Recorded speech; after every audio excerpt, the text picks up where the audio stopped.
Hey guys, and welcome to this new video. Today I want to share with you how to build such a Nano AP for the OpenEPaperLink project.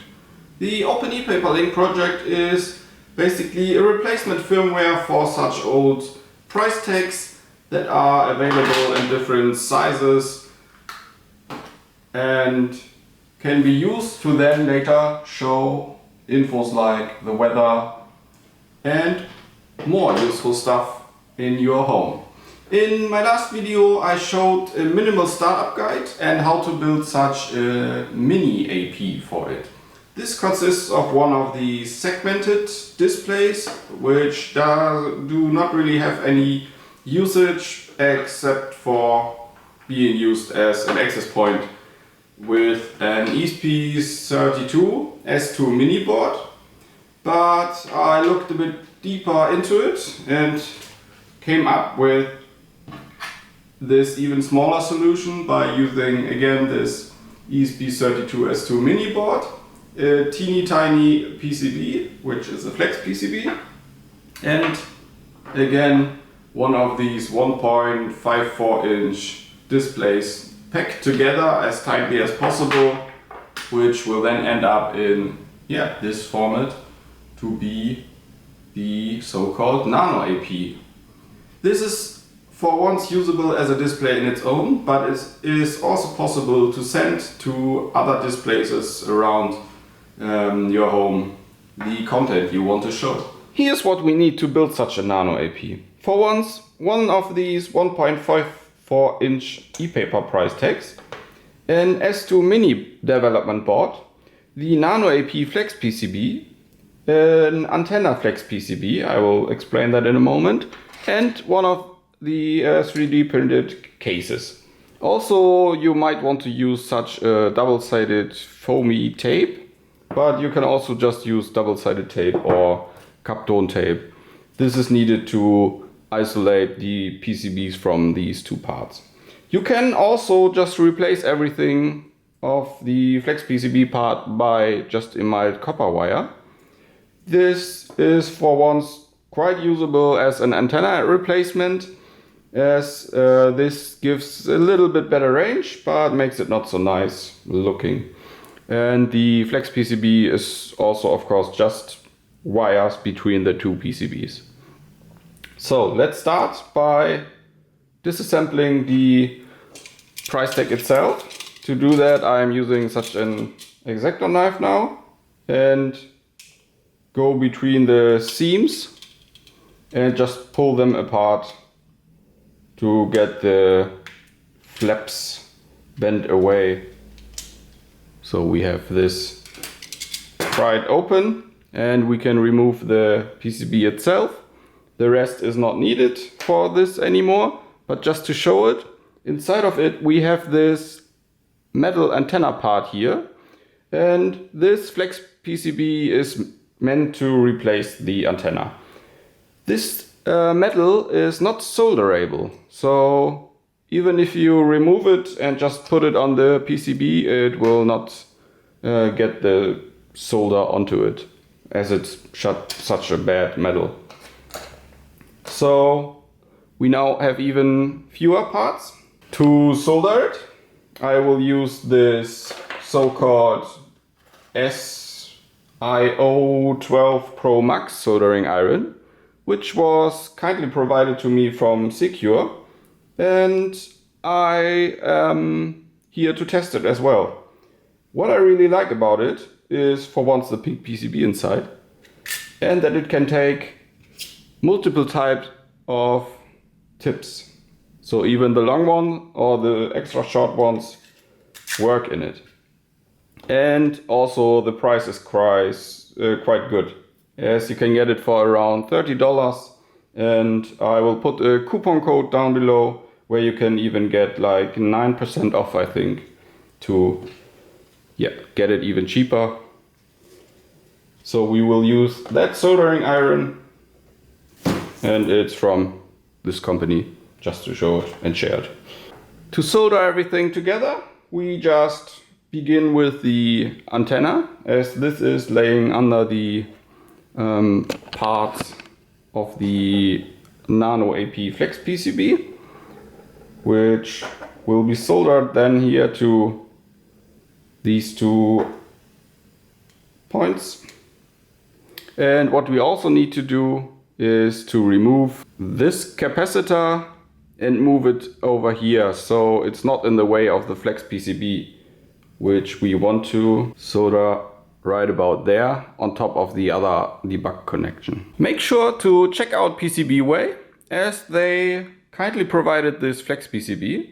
These are quite a bit expensive to order in small quantities, but if you order like multiple hundreds of them, the price really gets down to a minimal. They offer also 3D printed parts, metal machining parts, and of course normal PCBs. And their quality is really good, so I never had any problems. Let's now start the soldering. I will plug a USB-C cable into the soldering iron.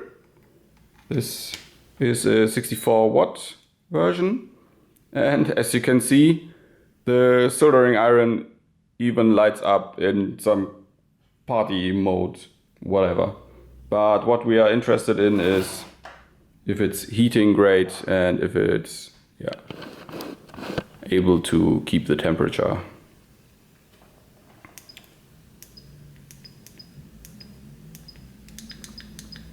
Okay, so B is plus, and let's use 350 degrees for it,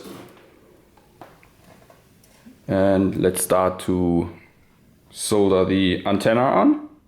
I will use such a tweezer to get everything better in place, and first I want to pre-tin the capacitor part so it's easier to reflow this existing solder on it, like so. And now I am going to heat it up on both sides at once by just getting it from the side basically and moving it directly over to the new location. So here we have now no obstacles anymore, and on the other place it can still be used as before. So I'm also here tinning it a bit more so it's soldered correctly, like so. Now what I will do next is to pre-tin one of the connections for the antenna as well, and the middle connection to be precise.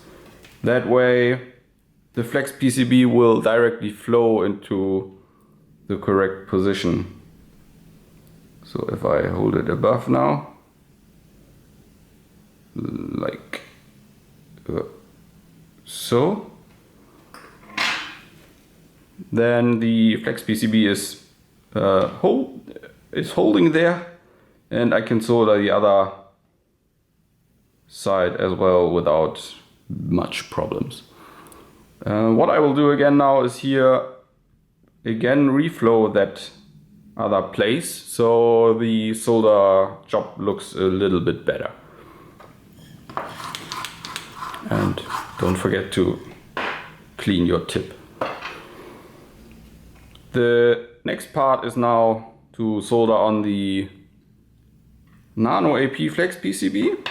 For that I will again pre-tin 2 places on the ePaper price tag PCB, like so. Take the flex PCB, hold it with the tweezer at the right place. It needs to align as good as possible. And reflow both of the positions I tinned before. And then we can also just solder to each connection. Make sure to not heat it up too long, as the flex PCB could melt.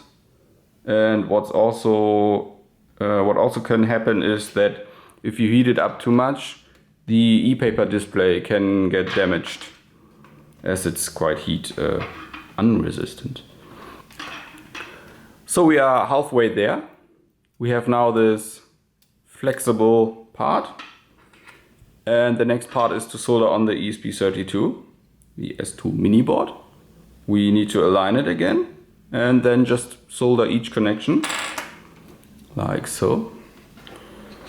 I will again pre-tin 2 places, and the best is the most top and the diagonal bottom one, like so. And now I need to get it all good on camera, but let's just reflow it then, like so. We have this one connection done, and then I can use the tweezer again, and it will perfectly flow into the pins of the flex PCB. And what's next now is just to, just also tin all other connections again. Like so. These connections are all nicely round. We can also check the other side if there is some point where no solder was flowing correctly into it. The soldering iron worked well and has this nice animation. I will turn it off again now. So basically the soldering is now done. What we will do next is to flash the OpenEPaperLink firmware onto it. And we need to access the 2 buttons. This is just simpler when it's not in the case. You can still access them from the top, but you need some help of some tweezer or so to push them then. So let's flash it now. Continuing with the flashing, we want to use the most simple version right now, just to show it as well. So if you go to openepaperlink.de, you will find this page, for once of course informations and also the GitHub repository, but this install option is the web tools flasher, which will directly flash the ESP32 via web serial. And you here want to select your used access point, in this case the Nano AP, and you can then click on install, and the browser will pop up with a list of all the communication devices, so with all COM ports or UART ports. The browser needs to support it. Chrome is working the best so far. To then get it flashed, we want to hold this 0 button while plugging in the USB cable from the ESP32 module, like so. And the ESP32 S2 will pop up. We can now connect to it and click on install OpenEPaperLink, and the next is just basically clicking on install. This will now take about 2 minutes, but after that everything is flashed correctly onto the ESP32, and even the firmware for the access point part of the price tag is included. We will see it in a moment. And that's basically it from the installing part. We now want to reset the ESP32 S2 by either just replugging the USB cable or pressing the reset button. You can then see that the firmware is running. And what we now need to do is getting the ESP32 into our home Wi-Fi network. The S2 Mini will now create an own access point where we can connect to, which is called OpenEPaperLink setup, like here. And we want to connect to it. And we want to go to the IP address of 192.168.4.1. And we will end up in this Wi-Fi configuration setup. You will need to click on configure Wi-Fi, it will pop up with a list of all the available networks you have around. And I will select mine and enter my Wi-Fi credentials. After hitting now save, the Wi-Fi password is saved in the ESP32 and the system will reboot. You want to find out the correct IP address from your ESP32. You can either do it by looking into your router configuration, or you can scan your network, but also it is possible to look what the UART port is sending out on boot. So while we are now using the most simplest web installer, we have not this UART method. I just looked up my new IP address for this access point, and you can see here that it is working fine. Now we can continue to put this thing together. Doing so, I will just unplug the USB-C cable, and we now want to glue on the double-sided foamy tape. I will cut a bit off with a knife. It doesn't need to be much, like 2 centimeters or so, like that. And we want to place it just in the middle, so all metal contacts can be covered up like so. We then can remove the other side of the double-sided.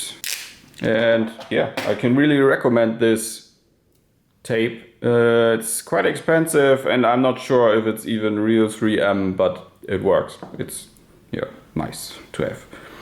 We now want to stick the PCBs as best on top of each other as possible. So as most in the middle as you can get it, kind of. And after that, we can just stick it into the 3D printed case. You will have to wiggle a bit around while doing so. And also you want to make sure that no resistor or any other thing is blocking the way in.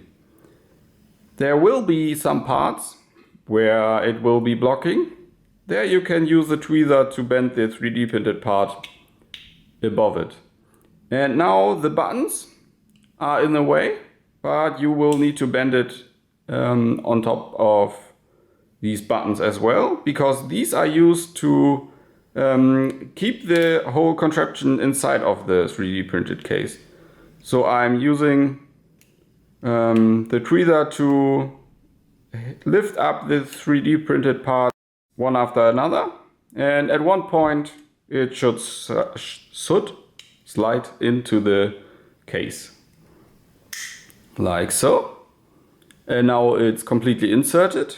The buttons will now prevent the PCB from being pulled out again. You can still get it out, of course, by bending the 3D printed flaps away, but be careful with it.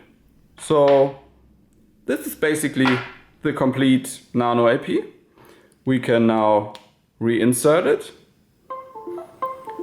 And since the flashing of the display itself worked well, we already also see that it is saying access point mode, which is what we want. If we now open the browser again, the IP address of it, we already see that that display is available. And we can now, for example, set the current date to it.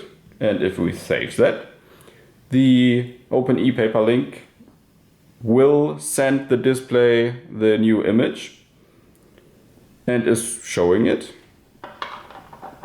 But what we of course want is to display onto other displays via RF. So I will reinsert the battery in this one to make it connect to this access point. Doing so, you need to just short the contacts once, so everything will discharge in it. So it will directly scan for the access point. And let's see. Yeah, so it now has found this access point, and it should pop up in the browser also in a short moment.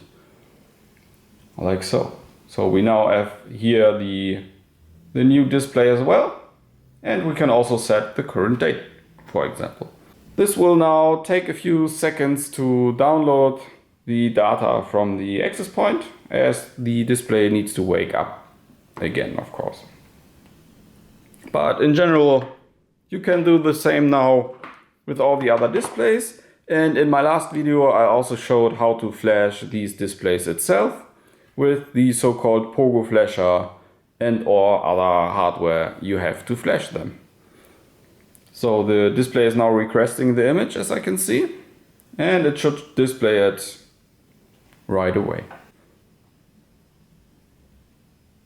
This is how you can build the Nano AP and how to get really the minimal setup starting. That's it already on how to build the Nano AP for the OpenEPaperLink project. Make sure to check out GitHub or OpenEPaperLink.de for any updates on it, as the development is fast. And this is of course just the current state of it. Maybe in the future there will be an even smaller access point, but who knows. Make sure to check out PCBWay. You can find all the Gerber files for the Flex PCB and also for the antenna PCB and the 3D printed case, the STL files, in the GitHub repository of it. And yeah, have a great day. See you next time.